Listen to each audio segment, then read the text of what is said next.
ឥទ្ធិពលនៃការខ្សែគប់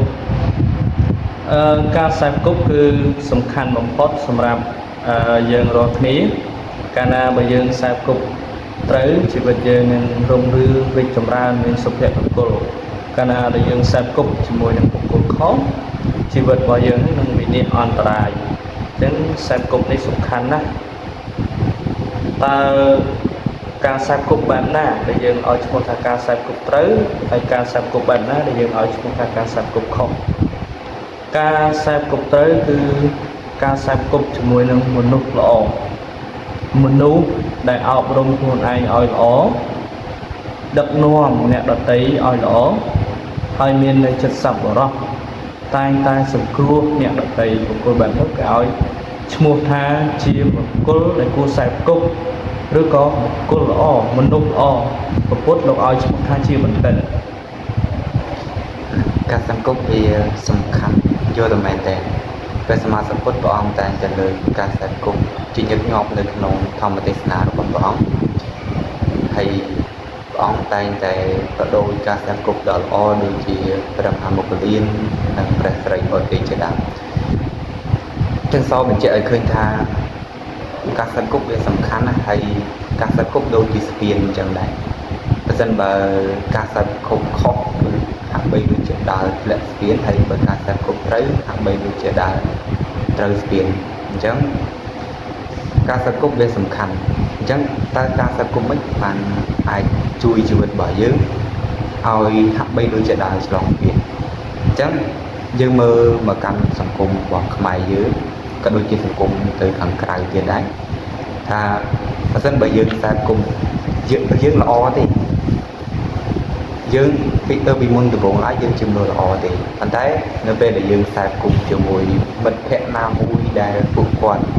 អាចនិយាយបានថាគាត់មិនល្អអញ្ចឹងយើងក៏ទៅជាមួយគាត់ឥឡូវនិយាយបែបនិយាយថាយើងអត់ចេះជក់ថ្នាំទេនិយាយបែបឧ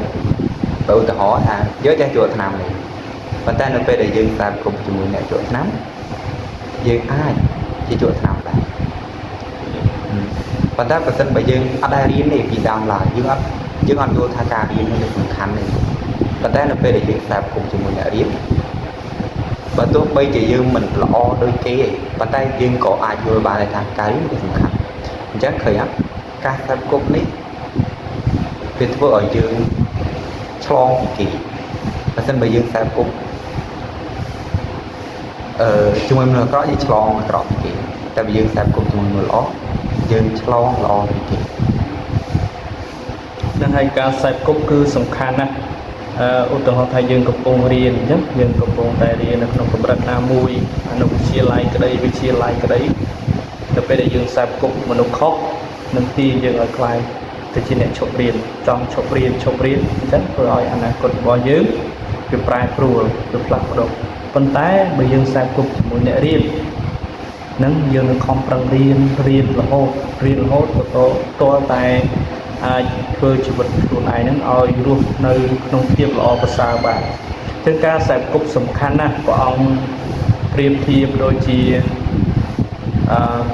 របស់ដែលខ្ចប់ត្រីអញ្ចឹងបើសិនជាខ្ចប់ត្រីស្អុយអញ្ចឹងមិនមែនស្អុយតែត្រីហ្នឹងទេរបស់ដែលខ្ចប់ត្រីក៏ស្អុយដែរ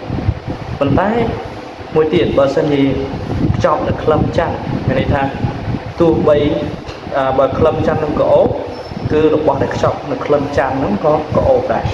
យ៉ាងណាមិញការខ្សែគប់គឺអញ្ចឹងការខ្សែគប់បើសិនជាយើងខ្សែគប់ជនសប្បុរសខ្សែគប់មនុស្សល្អនឹងដឹកនាំយើងទៅល្អវាទាញទៅអញ្ចឹងព្រមនេះវាទាញទៅអញ្ចឹងតែបើយើងខ្សែគប់ជាមួយនឹងមនុស្សមិនល្អទេនឹងទាញយើងទៅនៅផ្លូវអបាយហើយទាញទៅរកផ្លូវវិនាសហើយទៅសបាយភ្លើភ្លេចខ្លួនរហូតទាល់តែយើងបាត់បង់អ្វីគ្រប់យ៉ាងហ្នឹងហើយការខ្សែគប់វាសំខាន់ប៉ុន្តែសូមត្រឡប់ថយក្រោយបន្តិចថាយើងនិយាយពីការខ្សែគប់យើងអត់បាននិយាយពីការស្អប់ទេអញ្ចឹងបើសិនបើយើងរកឃើញថានរណាមួយជាមិត្តភក្តិរបស់យើងក្តីជាអ្នកដែលស្គាល់គ្នាក្តីអ្នករួមដំណើរទៅជាមួយគ្នាក្តីបើយើងយល់ឃើញបើយើងឃើញថាគាត់មានតែអវិជ្ជមានអាក្រក់ណាមួយយើងអត់បានស្អប់គាត់ទេប៉ុន្តែយើងគ្រាន់តែ ដាក់គម្លាតមួយឲ្យវាមានចំណាយមួយដែលកុំឲ្យយើងឆ្លងពីគាត់អញ្ចឹងណាយើងអត់បានស្អប់គាត់ទេប៉ុន្តែយើងចេញដាក់គម្លាតមួយកុំឲ្យអាភាពដែលគាត់ធ្វើវាឆ្លងមកយើងអញ្ចឹងណាហើយបើសិនបើយើងអាចប្រាប់គាត់ឬណែនាំគាត់បានយើងក៏ណែនាំគាត់ទៅប៉ុន្តែបើយើងអត់ណែនាំគាត់អត់បានទេយើងធ្វើខ្លួនឯងបែបម៉េចឲ្យរឹងឆ្ងាយពីគាត់ឲ្យរឹងឆ្ងាយពីគាត់បន្តិចហ្នឹងហើយការសេពគប់គឺសំខាន់ចឹងហើយយើងបានបញ្ជាក់ខាងដើមចឹងថាបើយើងមិនសេពគប់ជាមួយមនុស្សអាក្រក់មិនមានន័យថាយើងនឹងស្អប់មនុស្សអាក្រក់ឯង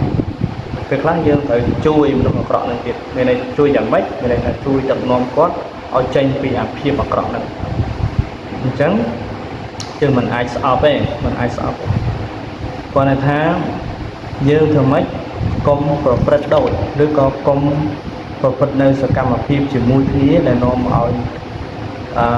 ទៅជារឿងអន្តរាយទៅជារឿងវិបត្តិអីផ្សេងហើយក៏សូមផ្ដាំទៅយុវជនជំនាន់ក្រោយដែរអ្នកដែលកំពុងតែ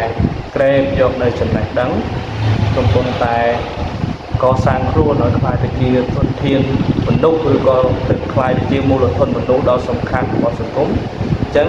ដើម្បីឲ្យខ្លួនឯងជោគជ័យនៅក្នុងជីវិតគឺត្រូវប្រយ័ត្នបំផុតចំពោះការសាកគប់ត្រូវប្រយ័ត្នបំផុតចំពោះការសាកគប់បើសាកគប់អ្នកលបែងគឺទៅលបែងសាកគប់អ្នកប្រព្រឹត្តគ្រឿងញៀនគឺទៅគ្រឿងញៀនហើយអញ្ចឹងអារឿងអត់វានាំឲ្យយើងខ្លួនឯងនេះវិនិច្ឆ័យអន្តរាយ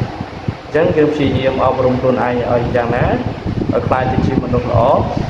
ហើយព្យាយាមដឹកនាំអ្នកដទៃដែលកំពុងតែលងលោមនៅក្នុងអំពើដែលមិនល្អផ្សេងៗឲ្យមកល្អដូចយើង Audio Jungle